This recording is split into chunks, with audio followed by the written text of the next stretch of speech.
और मेरे भाइयों दिल्ली पुलिस वालों, राम राम भाइयों। सबको राम राम, जय हिंद, जय भारत। और कैसे हो आप लोग? सब बढ़िया होगे? सब अच्छे से होगे, खा पी रहे होगे, मस्त तरीके से अपनी पढ़ाई की तैयारी कर रहे होगे पूरी तरीके से पेपर की। मैं आपका ज़्यादा समय नहीं लूँगा। बस मैं ये कहना चाहता हूँ कि भाइयों, एक तो सबसे पहली बात, जिनका 27 तारीख को पेपर है उनको ऑल द बेस्ट। भगवान उनको सेलेक्ट करे, उनकी जो मंजिल है वहाँ तक पहुँचाए, उनका पेपर क्लियर करें। मैं भगवान से दिल से दुआ करता हूँ, आपके लिए प्रेयर करता हूँ कि आपका सिलेक्शन ज़रूर हो। जो भी भाई कड़ी मेहनत से अपनी तैयारी कर रहे हैं उनका सिलेक्शन ज़रूर होना चाहिए। और भाइयों बस मैं यही कहना चाह रहा हूँ, मतलब क्या ना, आपका जिनका भाइयों का 27 नवंबर को पेपर है वो तो पढ़ ही रहे हैं, लेकिन जिनका 8 से 7 दिन बाद या 5 दिन बाद या 7 दिन बाद या 6 दिन बाद किसी का भाइयों का पेपर है ना, भाइयों आप लग जाओ पूरी तरीके से। मैं सही बता रहा हूँ आपको, आप दबा के लग जाओ। यही दिन आपको आर या पार कर देगी। इतने टाइम मेहनत करिए, अब बिल्कुल ही बुक मतलब दबा के लग जाओ। और कुछ भी नया मत पढ़ो इन दिनों। मतलब ये जो आपके 6-7 दिन रह गए ना, इसके अंदर कुछ भी नया मत पढ़ना, कुछ भी। बस आपको वही पढ़ना है जो आपने पढ़ा है, उसी की रिवीजन करनी है बार बार। एक दिन में अगर एक बार ही हो जाती है, फिर दोबारा अगले दिन, फिर तिबारा अगले दिन। आपको कुछ भी नया नहीं पढ़ना, इस बात का विशेष ध्यान रखना। कन्फ्यूज हो जाओगे भाइयों अगर आपने दोबारा कुछ नई चीज़ पढ़ने की कोशिश करी। तो पुराने को इतना पक्का कर लो, कहते हैं 100% में से आपका 20% भी आपका पक्का है ना, बिल्कुल आपका बिल्कुल ऐसे दिमाग में है, तो आपका 80% भी ऑटोमेटिकली सही हो जाएगा। समझ रहे हो? तो इसलिए भाइयों, आप तैयारी कर रहे हो, अच्छी बात है।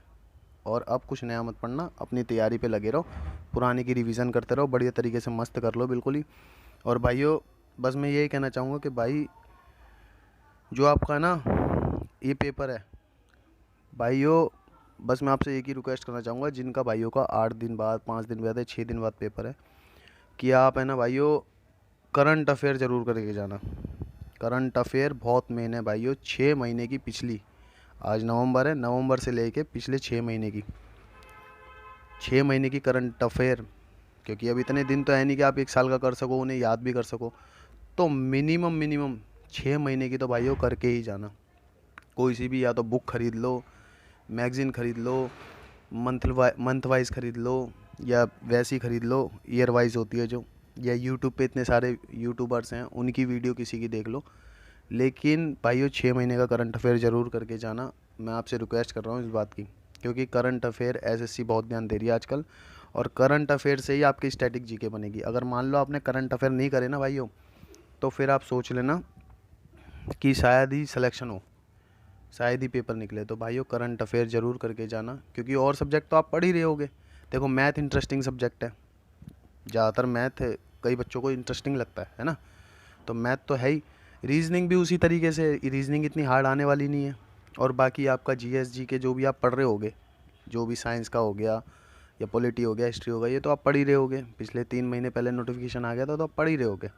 उनकी रिवीजन करते चले जाओ। ये कंप्यूटर की होगी, कंप्यूटर के भी ज़्यादा हार्ड क्वेश्चन नहीं आने वाले, तो आप इनकी तो रिवीजन करते चले जाओ अगर आपने कर लिया है तो बढ़िया तरीके से। और दूसरा करंट अफेयर, करंट अफेयर बिल्कुल ऐसे चाट जाओ दिमाग में, बिल्कुल मतलब बढ़िया तरीके से वो कर लो। मैं आपको सही बता रहा हूँ, स्टैटिक जीके भी करंट अफेयर्स में से ही पूछी जाएगी। आप इस बात का याद रखना मेरी बात को, नहीं तो आप देख लेना जिस दिन पेपर आएगा ना, जो स्टैटिक जीके होगी ना वो करंट अफेयर से ही रिलेटेड आएगी। और करंट अफेयर अगर आपकी मजबूत है तो आपको स्टैटिक जीके भी से भी कोई वो नहीं कर सकता। तो इसलिए भाइयों बस मैं इतना ही कहना चाहता था। और जिनका भाइयों का 27 तारीख को पेपर है उनको बेस्ट ऑफ लक भाइयों। अपना ख्याल रखना, अपने अच्छे से नींद पूरी करना, और परेशान मत होना। 26 तारीख को अच्छे से नींद लेके जाना भाइयों। एक्साइटेड मत होना, डरना मत। अपना मतलब अगर डरोगे ना, तो जो आता होगा ना वो भी भूल जाओगे। इसलिए बिल्कुल भी डरना मत। अपने जिन भाइयों का भी 27 को है, 28 को है, किसी का 29 को है, जिन भाई का भी जिस दिन पेपर है उससे एक दिन पहले अच्छे से नींद लेके जाना कि आपका माइंड चल सके। और बिल्कुल भी डरना मत, बिल्कुल भी एक्साइटेड मत होना। अपने नॉर्मली जैसे पेपर दे के आते हो अपने दिमाग से पेपर दे के आना, ठीक है? डरोगे तो भूल जाओगे, एक्साइटेड हो जाओगे तो सोगे नहीं, रात को नींद नहीं आएगी। जैसे कई बच्चों को जिस दिन एडमिट कार्ड आ गया था उस दिन रात को 4-4 बजे तक नींद नहीं आई। सब यही सोचने लग गए, अरे मेरा पेपर यहाँ है, वहाँ है, वहाँ है, एक्साइटेड हो गए थे कुछ बच्चे। और जिनका 27 तारीख को था वो डर गए थे। तो भाइयों टेंशन लेने की ज़रूरत नहीं है, अपने मस्त तरीके से पेपर दे के आना, करंट अफेयर पे ध्यान देना, बाकी की रिवीजन करते रहना, ठीक है। इस बार ही नॉर्मलाइजेशन है तो उसका फ़ायदा भी आपको ज़रूर मिलेगा, ठीक है भाइयों। बस इतना ही कहना चाहता था मैं। ओके, वीडियो थोड़ी लंबी हो गई, इसके लिए माफ़ी चाहता हूँ।